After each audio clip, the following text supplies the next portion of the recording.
Hi, I'm Britt. And my name is Alissa. And this is SkeleTales. And this is the podcast where we strive to answer the age-old question of, is my dead grandma watching me? She is. But before I get into that, I have a question for you. Oh, okay, yeah. Shoot. Why did the chicken get a Ouija board? Oh my God. To contact its grandma. To contact those who had crossed over to the other side. I really enjoyed that. That was a good one. I have no comeback. Well done. End the podcast. The end. Hey, Britt, do we talk about chickens on this podcast? Sometimes. Dead ones that all you used the to time. own. But other things too. Maybe that's why I was drawn to that joke. Oh, rip Goldie, rip. We should play some taps. Yeah, there's a few. We talk about ghost stories, paranormal, psychic phenomena, near-death experiences, supernatural, cryptids. All of it. Yeah, if it's fun and spooky, or not even fun and spooky, if it's just spooky, we want to hear it. We love it. There's a word out there now that I don't know if you're aware of it. Spoopy. That means fun and spooky. Just combine those. Don't waste that breath on fun and spooky. Just say spoopy. Oh my gosh. SkeleTales, your spoopy cop caps. You nailed it. I think we're done. Yeah, you got it. You really summed it up. Spoopy. It does. That is what we are. Thank God for kids. They keep me hip. They teach me things. Like spoopy. Love it. I didn't even know we were spoopy. Odin told me we were spoopy. Anyway, yeah, we do all that. But today, we're not gonna. It's not your typical SkeleTales adventure over here, is it, Britt? It's not. We left last episode on a bit of a cliffhanger. So if you've not listened to our Ouija episode, click pause now, boop, and go back and listen. Or if you want to live life on the wild side, you can continue listening and be entertained nonetheless. You got 5 seconds to get out of here. 5, 4, 3, 2, 1. And the spoilers will commence. So, Britt, what did we find in the Ouija episode? We left him on a cliffhanger, right? Yes. So we made contact with the other side, and we made contact with somebody that was either a rat or Amy or with the initials A-O. A-O, A-O, A-O, again and again. But we left the session with A-O wanting us to research them and find out more about them. And so that's where we left. And so now we've had a little bit of time to tinker on the computer and dive into the archives of history. Yeah, I did some hard researching and I didn't find shit about an AO or an Amy, but I hear Britt did, right? Britt, you found something. I think I did. Okay. I mean, obviously nothing's 100%, but I think I may have found something. It's important actually for me before I tell my findings that we sort of go back and tell a little bit of history about the Weyehauser Mill Site. So the mill is located, like you said, in the small town of Snoqualmie, and there's this huge, beautiful waterfall in Snoqualmie that it's really majestic and incredible. And in the late 1800s, they built a power plant at the waterfall to, harvesting the water's power. This attracted Mr. Weyerhauser, who was a lumberman, to build his mill nearby to use that as a hydroelectric plant for the equipment there. And this is the first hydroelectric plant in the state of Washington. I don't want to correct you, but I don't think that's exactly accurate, Britt. Oh, about the hydroelectric plant? No, I don't know about that, but I think that the lumber mill existed before Weyerhauser. Weyerhauser bought it in like 1920 or something. Right. You're right. It used to be the Snoqualmie Falls Lumber Mill is what it used to be. Okay, so fast forward now to the 20s. Weyerhauser does own the mill now. He decided that it would be easier for his employees if they offered housing on the mill site because it is a remote area. And I think at this point, people are just like living in tents, like sleeping in tents and stuff. So he built, not him personally, he's like a super rich man who has mills everywhere. But basically they built bunk houses at this point for single male workers. And they all just basically slept in this big bunkhouse. One of the managers had the idea that they would be able to have more reliable helpers if they created living spaces for the families of the loggers as well. Because loggers were mostly considered like transient, not loyal to their job, and just like hopped around from job to job. So they wanted to have a feel of community at the mill and basically keep their workers there. So they created the housing over at the mill, and they built all of these houses. I want to say that there were like 250 houses in total. Over the years, more and more of these houses were built, and there were 3 different areas of sort of neighborhoods within this mill town. There was Orchard, and there was Riverside, and there was one that was Nob Hill, which they called Snob Hill because it's where the like higher paid employees lived. And then, was there another one? There's one. The one that stood out to me that I remember is the Dirty Dozen. And it was called that because it was downwind from the smokestack, which I'm like, oh, that's terrible. So they just got all sooty and dirty. They're the Dirty Dozen. Like, that's like the worst. 12 houses just covered. Right. Oh, that's pretty hilarious. Yeah, but no, it was really interesting because they said it was like a big social experiment. Essentially, it was like one of the first planned communities or something. I think it worked, though, having more reliable employees, though, having them live on the site. It helped. I mean, it was a company town, right? Yeah, and like they had everything. They built a hospital to deal with the many injuries that happened at the mill. There was a school, a post office, a really popular YMCA, a grocery store that was owned and operated by the mill. Like it was a high-functioning town there. So fast forward a little bit to the 1930s. There were Asian workers in the area, mainly Japanese and Chinese. They were railroad workers, and they were building the tracks for the lumber company. After the tracks were built, they were reassigned to work at the mill. They ended up having separate housing and were generally given the undesirable jobs at the mill. I mention this because if you remember from the Ouija episode, Mitch actually mentions the Japanese workers that were on site. He had a little bit of background information about that and how possibly the random numbers and letters could have been somebody who just didn't speak or know the, English language. So then fast forward a little bit more, boop, boop, boop, boop, to the 1940s. During World War II, most of the male loggers went off to war, leaving the women in this town to fill their shoes while they were away. The mill took another huge blow at this time because after Pearl Harbor, around 150 Japanese employees and their families were all shipped off to internment camps, and this left a huge hole in the community there. Fast forward even more, boo, boo, boo. In the 1950s, the town of Snoqualmie began to grow, and a lot of the mill workers who had been in the housing were starting to buy in the town and not at the mill site anymore. And so in 1959, the mill gave the homeowners the option to move their mill house that they had there across the river by using logs, rolling it across the bridge into the Snoqualmie neighborhood. And most of the people took them up on that offer. I think they said it cost $3,000, which is kind of a lot of money in the 1950s, but rolled them across, and now a lot of the mill houses can actually still be found in Snoqualmie. They've just been rolled across the bridge there. Yeah, that's really interesting to me because I didn't know that before doing this research. And that Snoqualmie does have a lot of cute little houses. A lot of them are, fun fact, up on stilts because that the Snoqualmie River floods super bad. So they have to be lifted and elevated. So it's probably the second time a lot of those houses been moved because insurance won't cover them anymore. They're like, nah, you got to jack that up.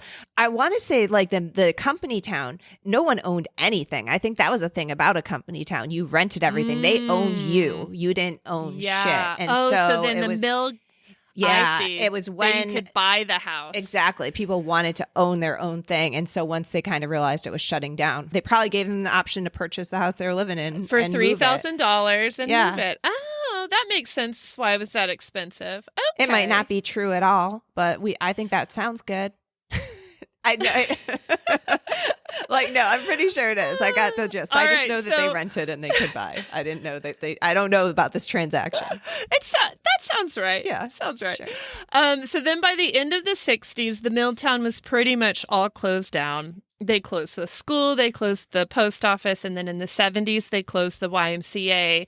But the mill actually stayed open until the early 2000s, which was a lot later than I thought. I thought it had closed down in the 70s or 80s, but it stayed open, I think, 2003. Yeah, I think that they changed, like there were different portions or different tasks, like there was the shingle making mill or something. Like I think that they didn't do it all, but I thought the same thing. I saw something that closed down in 1989, but then another thing that it closed down in 2002. So I think they just must have reduced operations. Yeah, but it completely closed though by, early 2000s. And yeah, it's a pretty eerie site. We drove around it when we rolled up. Yeah, so now if you go there now, you would never guess that there was like a whole neighborhood and a whole town there. One of the planer building is still standing, which is a huge wooden structure. Weyerhauser is painted in yellow across the roof, and I believe it's the largest wooden structure in North America or one of those things. Whoa. Something along those lines. You could Google it. Don't fact check me. It's something along there. I want to say it might be a historic site or something because it is one of the largest freestanding wooden structures or something. Okay. Anyway, so that's still there. There's another building that, again, probably, I don't know, housed shit. Sure. Housed wood or machinery. That's my guess. It was not like any sort of residential like housing. It's another big building. And then there's my opinion, the coolest thing that is still remaining is the power plant, which did have a fire at one point. So there's a power plant on site. There's one over there at the waterfall, but there was actually a power plant on site at the mill as well. Oh, okay. So, but was it the electric? Was it powered by the waterfall, though? I think that maybe it was just the river. I don't know. I don't know how electricity works. I'm not an electrician, Britt. I don't know. I just know they call it the power plant. It's a cool smokestack. It is a big ass, cool old brick structure with a giant smokestack. The mill pond is still there. There's like this little, I think it's called a pump house, this creepy abandoned pump house that's adjacent to it. Then up upon a hill, there's a building that overlooks the mill site. And I think in the past it was an administrative office. And if you are familiar with the show Twin Peaks, that building that we're talking about is the police station in Twin Peaks. Like when you see the police station in Twin Peaks, that is the Weyerhauser administrative building. And that is the building that we conducted the Ouija session in. And so, but that one is not creepy and old looking, really. It's kind of like a 60s style, like maybe mid-century looking building. Apparently, I think it must have been renovated at one point. Then the company housing, there is, I don't know how to pronounce it. I think it's Reinig Ave, and that might be what they refer to as the orchard. But there's, I think, sycamore trees that line it. So when you're driving into the site, you can still see these sycamore trees lining the street in on both sides, and you wouldn't guess that there were houses along each side. It's like I now try to picture it as I drive down there, but there are some foundations still apparent. There's steps going up to where the hospital was and like a monument there, but it's all sort of abandoned and overgrown. Like nature has totally tried to take this back. The setting is gorgeous. It's the Pacific Northwest. It's lush. It's green. There's mountains. It's fog. It's all those things. I thought it was really beautiful, but it did have that kind of spooky, eerie feel about it, which I was like, oh, this is so perfect for Ouija. Yeah, there's love definitely an eerie setting, and it's kind of out there. It's definitely like secluded, even though it's 60 acres or something. I don't even know how big it is. It's a big compound. So yeah. I mean, it has a lot of history, but the history, you kind of had to dig with it. You know, something happened there, but the fact that it's like a YMCA and a hospital, and actually it was like one of the premier hospital in the area. Like that hospital, the Dr. Burke, that was the attending physician or the main physician there, was like renowned. Oh. But yeah, and 3-story wide. Kept busy though, because I wanted to like find out, you know, not only did I want to find out who AO is, but I was like, I want to find out, like, how are people dying? Like, I like dug in a little bit to be like, I want to hear like the gory details. I don't know. I'm weird like that. I listen to murdery stuff. I wanted to hear about these like tragic deaths and injuries and stuff. Yeah. And I only found one story about one of the like logger superintendents had a treetop fall on him one time. But other than that, everything was kept under belt. Like, I have stats of like loggers are like 30% more higher to die on a job. Like, it's a really risky thing, but there's nothing about it. Nobody's talking about all of the injuries and deaths. Did you find anything about that? Actually, funny you mention it. I did. And yes, I found that superintendent story. I meant to go comb through all the death certificates, but because I think the Snoqualmie Falls Hospital wasn't only serving the Weyerhauser community, it was kind of combing through a whole bunch of death certificates in order to find like ones that tree fell on head. I don't even know if that's what they would say. But when they did have the hospital, they were like, they would point out all the men walking around with a steel plate in their head that Dr. Burke had put in from injuries at the mill site. So like, many there's head one, injuries. and there's one, and there's one. Yeah. So, well, Dr. Burke, first of all, So this Dr. Burke, again, I said he was like this crazy physician. The monument that, so on the old Weyerhauser site, there is the monument that is a concrete staircase kind of to nowhere. Like it's a concrete staircase to nowhere. And then there is it like a monument that sort of, I don't know if anyone would mistake it for a gravestone, but there's a part of it that looks sort of like a gravestone. And there was a plaque with this Dr. Burke's face on it. It got stolen. It got returned. It's in a museum. I don't know. There's some history to that. But so Dr. Burke himself has a little drama to his story. Oh, really? There's a little dirt on the Dr. Burke. Again, can't find anything in the newspapers about this, but through the Snoqualmie Historical Society, there's an oral like tradition, an oral story. That sounds wrong. What is that? That's not right. Is that how you say that? Just a story. An oral story is a story. Or a told. Yeah. No, I don't want to use the word oral anymore. Stop it, Alissa. Say it one more time. No, oral.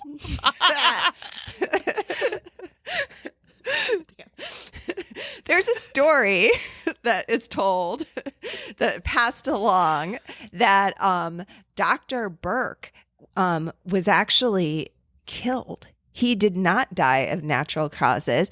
Apparently, one day there was a knock at his door or a doorbell, and he opened the door and was shot dead as he opened the door. And legend has it was that it was his mistress showing up with a baby, or maybe it was his daughter. It was like an illegitimate daughter he had with a mistress that he would never acknowledge as his own, and she killed him. And then the daughter supposedly, but he would not tell. He survived. They tried to drive him maybe they took a train. I'm nailing this story. He's like the one doctor, and they're like, somebody fix the doctor. He is nobody the one can doctor. do it. Yes. And he couldn't do surgery on himself. I think they put him on the train to Seattle, and he died on the train ride. So he never made it. But in that time, he was conscious. He could have said who did it, but he didn't say. He would not say. So yeah, the story goes that it was either the mistress or the mistress's daughter who showed up and killed him.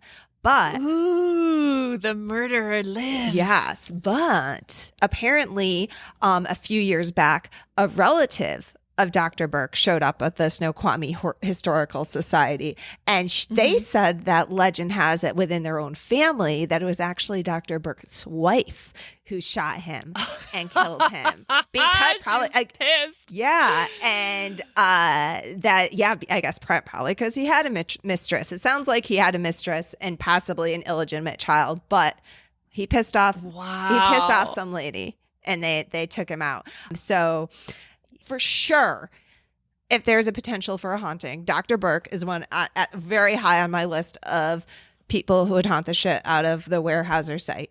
Okay. Hell yeah. Definitely a suspect, whether he showed up on the Ouija board or not. He's probably doing ghost surgery. Too busy. Okay. So then I also did find that article about the superintendent who was like standing there watching a tree come down, and then it came down on his head. And his name was Cutler Lewis.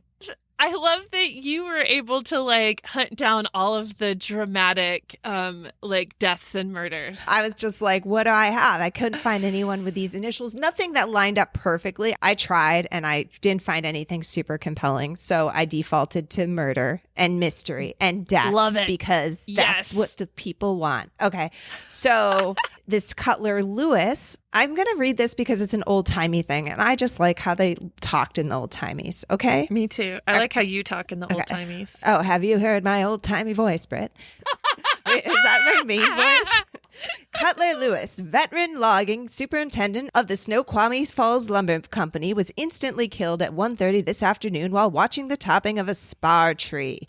Through a miscalculation, the top fell in the wrong direction, struck a neighboring tree in its downward plunge, and rebounded to the spot where Mr. Lewis was standing, crushing him to death. Oh shit, it bounced off. I guess there's some tree. ricocheting going on. I did not realize that. And this is a special telegram to the American Lumberman. This is the name of a newspaper back in the day that only reported on logging and shit, apparently. The Lumberman, the American Lumberman. Didn't I use that word lumberman? You did. And you said it. Laughed because it sounded like nonsense. You were spot on. How do we get a subscription to the Loggerman? I wonder if that thing's still Maybe they can around. sponsor our podcast. Yes. The American Lumberman. I don't know. I bet there's still, there has to be some industry papers. Do you think they still report on like crazy deaths? No, they just sell a lot of flannel. They just sell a lot of flannel and like ear flap hats. Yeah. chainsaw cozies. It's a real untapped market there. So that guy passed away. There's a little bit more, and it's not as interesting as the deady part, the part where we talk about his death. And then this one I found very interesting. So this one is also from The Timberman, and it says, serious electrical accident. A peculiar accident occurred in the powerhouse of the Snoqualmie Falls Lumber Company, Snoqualmie Falls, Washington, July 11th. Electrical engineer Orlean L. DeWalt of the Puget Sound Power and Light Company's plant in Snoqualmie Falls went to the power plant of the lumber company in the afternoon. He and the 4 lumber company officials went to the power plant basement to confer on the advisability of making the electrical service of the lumber plant all from the outside instead of having a separate plant for the lumber firm. A few minutes later, the power went off all over the plant of the lumber company, and when the employees rushed to the basement of the power department, they found the 5 men badly burned. Ooh. Arthur Bratley, chief engineer for the lumber company, staggered out with Robert Gray, chief electrician, who dived into the mill pond to ease his burns. Ooh. Electrical engineer DeWalt and Nels Nelson, electrician for the lumber company, died at the company's hospital. Electrician Gray is making slow progress towards recovery. Engineer Bratiel and William Best, shift operators, are doing very well. Damn. Yeah. Toasted. Dude. I'm just imagining the dramatic exit from the building in like running to the nasty ass mill pond to like ease the burn. Yeah, jumping in and just like sizzle. Do you think it sizzled when he went in? Oh, it stirred and then smoked up from the water. Yeah, definitely. The mill pond is actually quite beautiful to the eye, putting raw burnt wounds into that mill pond doesn't sound like the most sanitary step to be taking. But yeah, isn't that, it's dramatic. There is some drama. I like those stories. So those are literally the only two stories I could find kind of that really explain what happened. And they all happened to like the higher ups. Like it all happened to, you know, notable people that would make the news. All of the like, you know, the lowly workers or the Asian workers, like, no, you know, none of that is being documented. It was not worth writing up. That's sad. It might not even been a cover up. It just is like, psh, who cares? Oh, just another one. Yeah. So they said that there was a whistle on the site and that's how time and life was organized, was around the site whistles. And like even the kids, they all like would, you know, they would know that when they heard the lunch whistle, you know, they had to go home for lunch. And then there was also a whistle when someone got injured too. So for sure, death happened. I know there were mill widows, right? They built a fucking hospital because so many people got injured. I did read that the Weyerhauser Mill was really good to the lumber widows, though, that like they, you know, were allowed to continue to live there and like set them up to where, you know, they wouldn't be devastated by the loss of their spouse.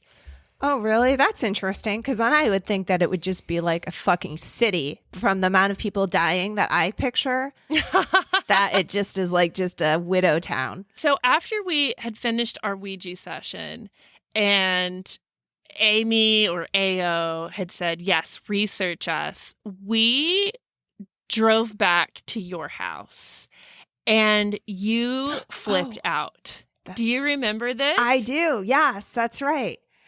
So one of the things that we had discovered and I really freaked out about is that it's spelled out on the Ouija board, R-A-T. And I was like, oh my gosh, are you a rat? And the what is that the thing? planchette. The planchette goes to yes. And I was like, what is a what? Yeah. Well, and then because Britt is also a killer of rats, we're like, oh my God, Britt, it's one of your rats. Oh my God. But, what else could it be? Yeah, but you're like, but I didn't teach my rat how to spell. This isn't possible. So it's impossible. Well, that homeschooling gone rogue. They were paying attention. That your rats are learning and watching.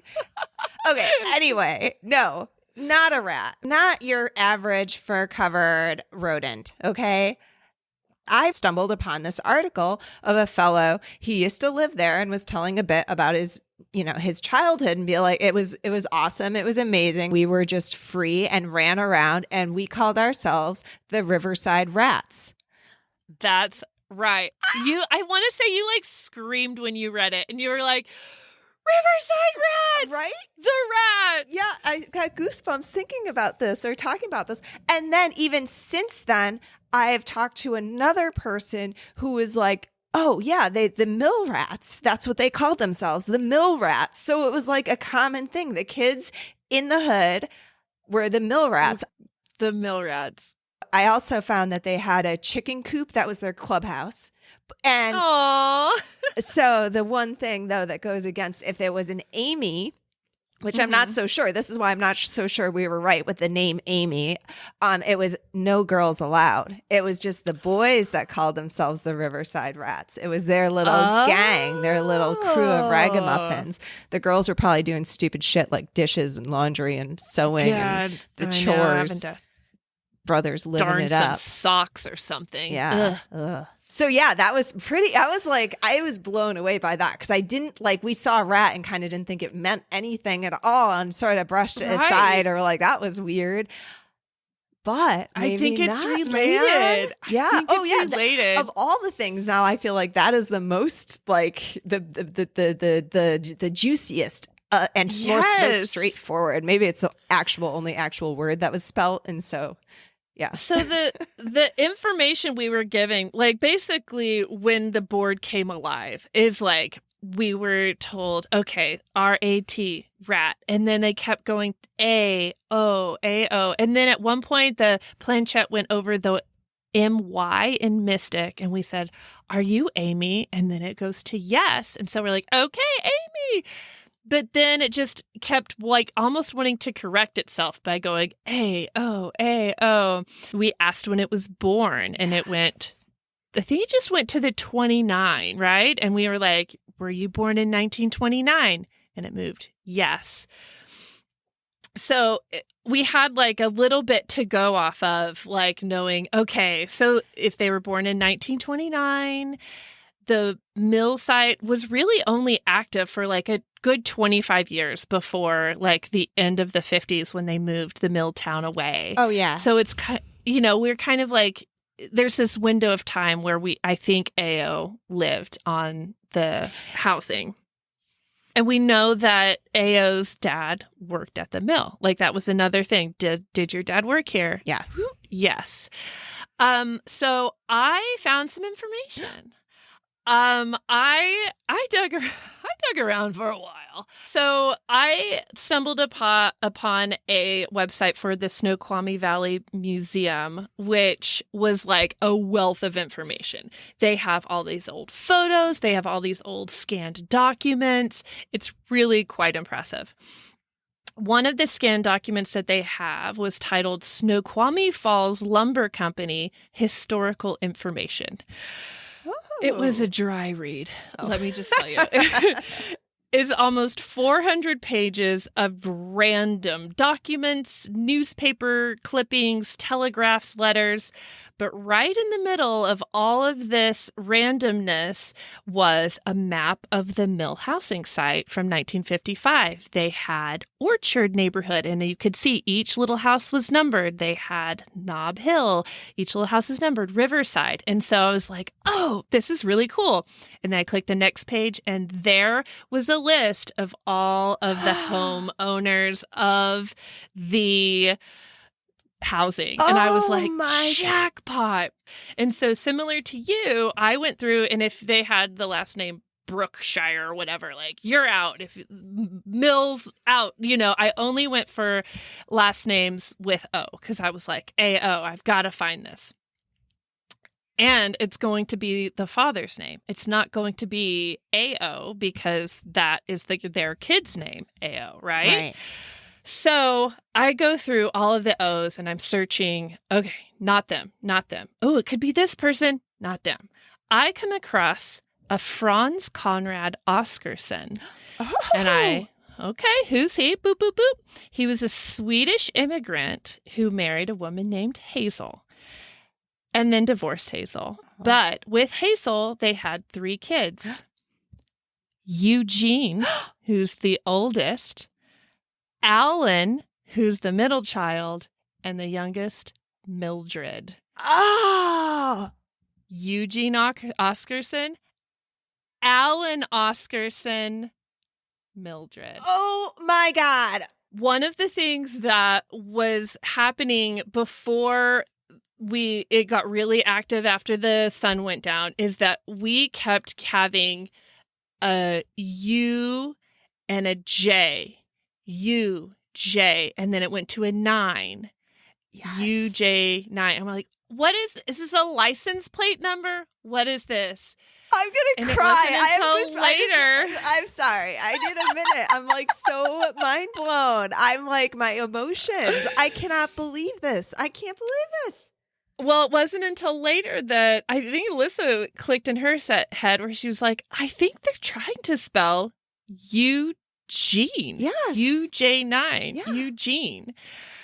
And we just kind of brushed it off as, like maybe, or maybe they just don't speak English, Okay, so we get this information, how it's going to, UJ9, Eugene J9. But then, obviously AO takes over and it's like, AO, we find out the year 1929. Now, Alan, who I believe is AO, his birth year is 1921. So not quite 1920 29, but like he is in that window of like being a teenager around the same time that the teen rats were like romping around the town. Yeah. And it's a boy, so he would be a rat. He would be a rat of that era. And genuinely, there was probably some user error on the part of the Ouija-ing too, because we were like using the pointer and then the window. I'm still not clear what one we're supposed to be looking through. So whatever it was closest to.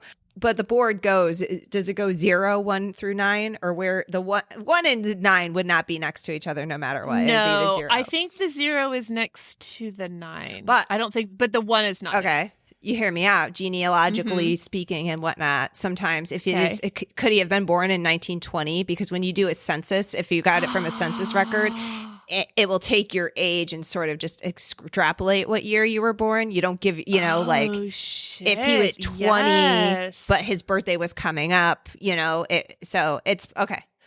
It's possible. So maybe it wasn't 29. Maybe it was actually 20, possibly. Okay. I looked into Alan.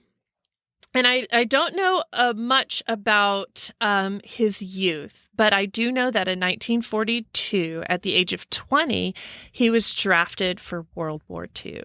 Oh. In the war, he was part of the 5th Ranger Battalion. And this battalion went to the Battle of Normandy. And he was one of the Rangers.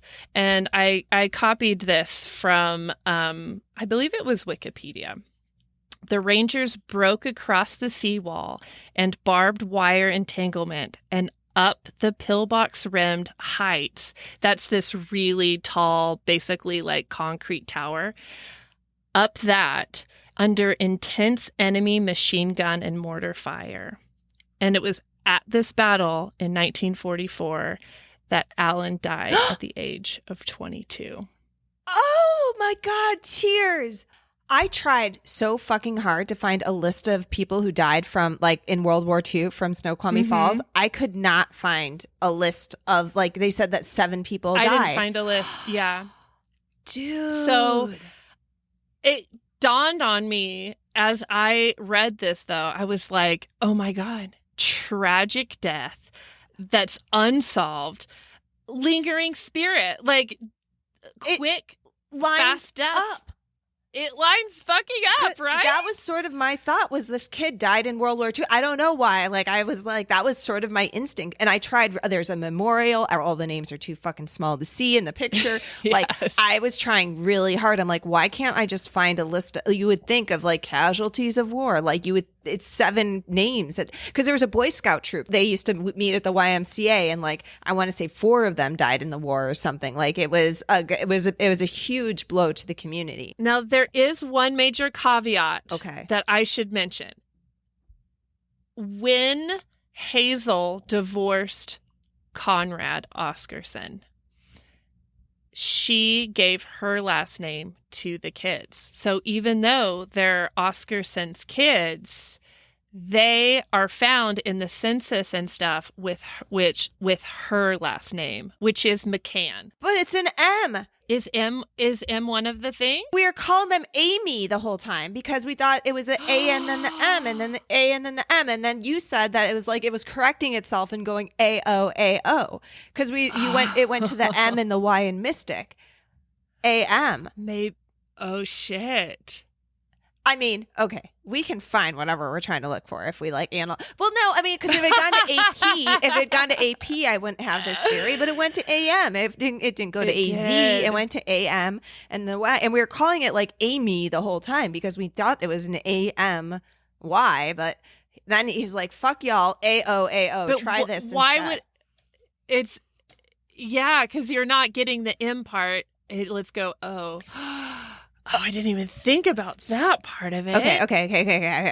Okay, so we just took a pause real quick and did some genealogical searching because we could Alissa was very excited. I was. Okay, so what we found was that Hazel and Conrad actually got married in 1941. All right, so if that's correct, and Alan died in 1945 at the age of 20. It was 1944. Yeah, he was 20. So assuming they lived on the mill site before, in between, like these two got together and moved to the mill site, he was like a teenager living on the mill site. He could have totally been a rat, right? Absolutely. And then he would have been, if they were married in 40 or 41, then he would have had this time on the mill hanging out with the other teenagers. Yeah. Did they not do a census in like 50? Or I don't know why. Like we are only able to see the census from 1940 because I think it's every 70 years, right? Oh, okay. So too bad. No one can prove us wrong. Solved. Our theory holds. We contacted Alan and possibly Eugene. Yeah. Okay, so we paused again to do a little more digging into Eugene, and holy smokes, you guys, this is crazy. Check it out. So it turns out, though, Eugene's name is actually Eugene Alex Mackin, but it's also listed as Alex Eugene Mackin, which would also be an AMAO. And he was born in 1920. Which makes more sense than the 21. But who knows? Maybe he was like, find my brother. It was probably the younger one, Alan, being like, they're trying to find each other. I know. Or what if we had them both there? What if we had Eugene and Alan, and Eugene was just not as good at Ouija? He was like, I can't spell my name. And then Alan was like, boom, I got this. A-O. That doesn't spell Alan. Neither of them are great. Neither of them are great at spelling. I think it's, we're not on the other side. I don't know. It must have taken a lot of energy and a lot of effort to even get that far. Protoplasma is involved. It's hard to work through it. You got it. It's a lot of shit you got to work through. Okay, everybody, it's Alissa. I'm hopping in here real quick. Britt isn't with me because it's late and we recorded this ages ago, but something has come to light since we did this recording and we have to share it with y'all. So during last episode, there is a point at which I ask you to make a note of what we are talking about. We are trying to interpret what we think are nonsense letters, and we're playing around with the letters, and it's UJ9 and it's HR or something along those lines. And we're like, Eugene. I think someone says Eugene hurt. And then Britt says, is Eugene hurt? So the answer to that question is yes. Yes, Eugene was hurt. He was injured on July 2nd, 1944 in the Marianas Islands, and he received a Purple Heart, but he didn't die. He survived. He went on to have a whole life and a family, but it does very much seem like his little brother Alan was looking for him, just as we somehow hypothesized through this study with the Ouija board. Anyway, it gives me goosebumps. If Britt was here, she would scream. We had to share it with y'all. We hope you enjoy the rest of the episode. What are we supposed to do with the Ouija board information? Just be in awe of it? Be like, it worked. Is that it? Yeah. It was like, all right, Aya, we're going to research you and find out who you are. And let's just hope that we did it. But dude, well done. I would never have found that. Holy shit. And this is me who I couldn't find a family member who I have all of their information. So I felt I was like, all right, I'm honing in on a little Alissa action here, finding Alan for us. We got an AO. We got an AM. We got a Eugene.